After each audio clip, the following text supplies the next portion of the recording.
Hello everyone, so binibenta pala natin yung item natin ngayon, no? Gawa ng yung nakaraang mga post natin is may bago tayong nabili na Shimano Ultegra na 4000 at saka yung bago natin na rod, yung Salty Field. So itong unit natin na 2,500 yung reel, at saka yung rod na, anong brand ng rod na taman? Trianswear, full carbon din to. Tatlong tip niya, yan tatlong tip yan, ganun sa kawan. Mahaba to, mga lagpas siya. Pas talaga.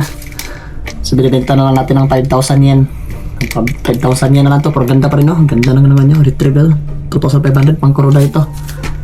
So yung isa naman na binibenta pa rin natin, may nakakuha na, may mga nagpa-reserve na, pero hindi pa naman pinapuntahan. Ito sa is 3,000 yung reel naman ito. Ito, 3,000. Pang kuroday pa rin to, CF 3000. Girisyo. So ang brand niya is Promarine yung reel. So binibenta na lang natin ito kasama itong stick niya na 2,000 yen. Ganda, ganda ng retrieve niya, oh. Sayang nga ito eh, kaso natambay na kasi sa bahay, hindi ko kasi magalit. Dami ko kasi ito isa. Anong brand ng isa is ito Joynos, pero nabili ko pa rin ito sa carbo pa rin. Ganda ng retrieve ito. 5,000 yan lang to, ha. Pero bagong-bago pa ito ba. Si brand new to eh. Brand natin binili yung rod. So yung bagong item pala natin ngayon, yung pinost natin nakaraan, ito yung Shimano sinasabi ko nyo. Shimano Ultegra. Ano, 4,000. Tapos Ultegra nakalagay.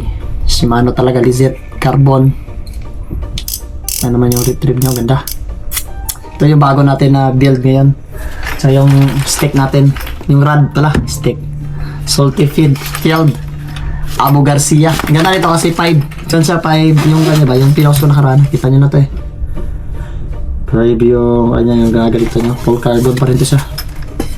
5 yung cutting nga ito yung siya. Salty Field. Ganda. Subukan natin to. Makakuli pa rin tayo ng isda. Ano yun? Totoo kasi. Dami ko ng paisda. Pero totoo yan. Minsan hindi pa ako nakahuli ng isda. Naku po. Aray mo kamahalan ng mga build natin, hindi pa rin ako makahuli ng isda.